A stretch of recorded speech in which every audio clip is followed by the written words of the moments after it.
I think the Overton window just took a fairly huge lurch to, well, let's call it the left today. Retired Supreme Court Justice John Paul Stevens believes the students and demonstrators who protested over the past weekend for gun control, gun safety reform should seek a full repeal of the U.S. Constitution's Second Amendment. Writing in an op-ed published by the New York Times on Tuesday, Stevens observes a concern that a national standing army might pose a threat to the security of the separate states led to the adoption of the Second Amendment. And he said today that concern is a relic of the 18th century. But his op-ed is brief here, so I think it's worth sharing as much as I can of this in full. He writes, "Rarely in my lifetime have I seen the type of civic engagement school children and their supporters demonstrated in Washington and other major cities throughout the country this past Saturday. These demonstrations demand our respect. They reveal the broad public support for legislation to minimize the risk of mass killings of school children and others in our society. That support is a clear sign to lawmakers to enact legislation prohibiting civilian ownership of semi-automatic weapons, increasing the minimum age to buy a gun from 18 to 21 years old, and establishing more comprehensive background checks on all purchasers of firearms. But," John Paul Stevens, the former U.S. Supreme Court Justice, adds, "the demonstrators should seek more effective and more lasting reform. They should demand a repeal of the Second Amendment." Concern, he writes, that a national standing army might pose a threat to the security of the separate states led to the adoption of that amendment, which provides that, quote, "a well-regulated militia being necessary to the security of a free state, the right of the people to keep and bear arms shall not be infringed." Today, writes Justice Stevens, that concern is a relic of the 18th century. He goes on to offer some actual history here, not the rewritten history of the National Rifle Association about the Second Amendment, but some actual history of how the Second Amendment has been regarded since the founding of our country, and at least up until the NRA began to rewrite the facts to eventually get a favorable, if very slim, majority ruling from the U.S. Supreme Court in 2008 after decades of failure. Stevens writes, "For over 200 years after the adoption of the Second Amendment, it was uniformly understood as not placing any limit on either federal or state authority to enact gun control legislation. In 1939, for example, the Supreme Court unanimously held that Congress could prohibit the possession of a sawed-off shotgun because that weapon had no reasonable relation to the preservation or efficiency of a, quote, well-regulated militia.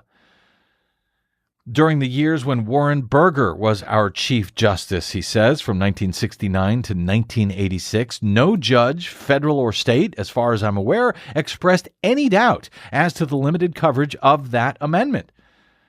When organizations like the National Rifle Association disagreed with that position and began their campaign claiming that federal regulation of firearms curtailed Second Amendment rights, Chief Justice Burger publicly characterized the NRA as perpetrating, quote, one of the greatest pieces of fraud, I repeat the word fraud, on the American public by special interest groups that I have ever seen in my lifetime." That was from the Chief Justice of the Supreme Court for almost 20 years. And in case you don't believe me, Des, you dug up this from, is it 1991? Here's Chief Justice Warren Burger, I think, on the PBS NewsHour, saying exactly that.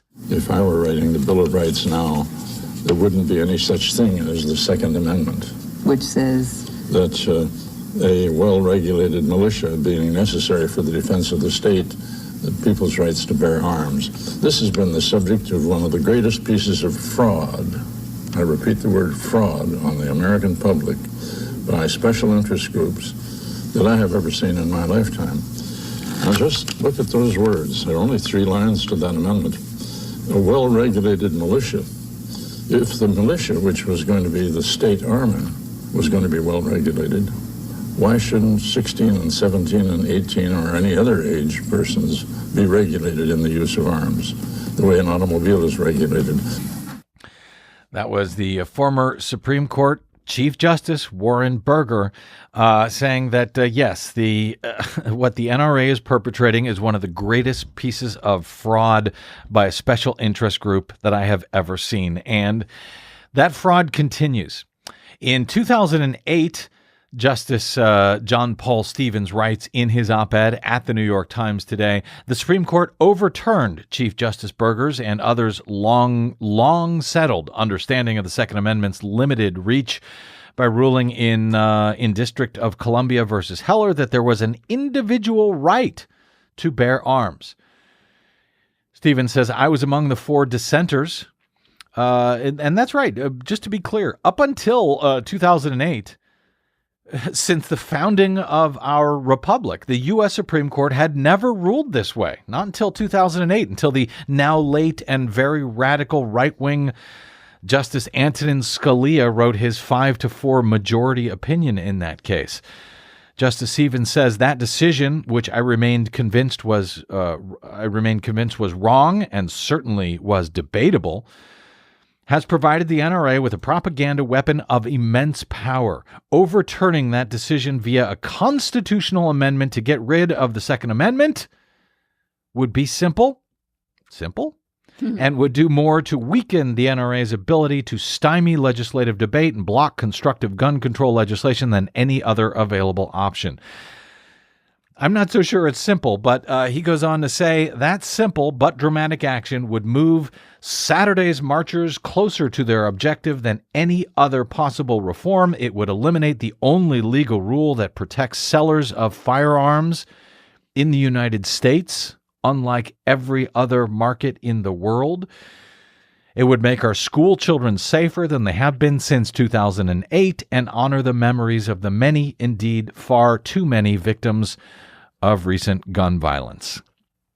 That is retired Supreme Court Justice John Paul Stevens in the New York Times today. In response, Chris Cox, the executive director of the NRA's lobbying arm, said Tuesday that the NRA, as well as a majority of the American people and the Supreme Court, believe in the Second Amendment's right to self-protection, and we will unapologetically continue to fight to protect this fundamental freedom.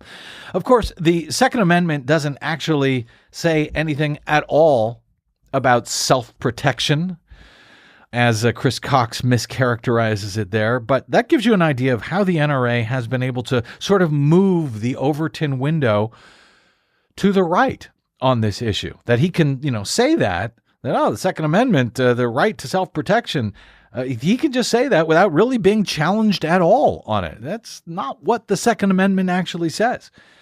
He may be right about how the majority of Americans currently feel about the Second Amendment, but I would suggest, along with John Paul Stevens' op-ed here, that you are likely to hear a lot more about repealing or amending the Second Amendment, which I don't think it will be simple at all, as Justice Stevens suggests. But at least we can start having that conversation in this country, and hopefully having that conversation makes reform that all the more possible. It begins to move that Overton window again back to what I'm calling the left. It makes it all the more possible to have discussion of what is politically viable in this country. Shifts it back closer to where it had been for almost the entire history of our nation.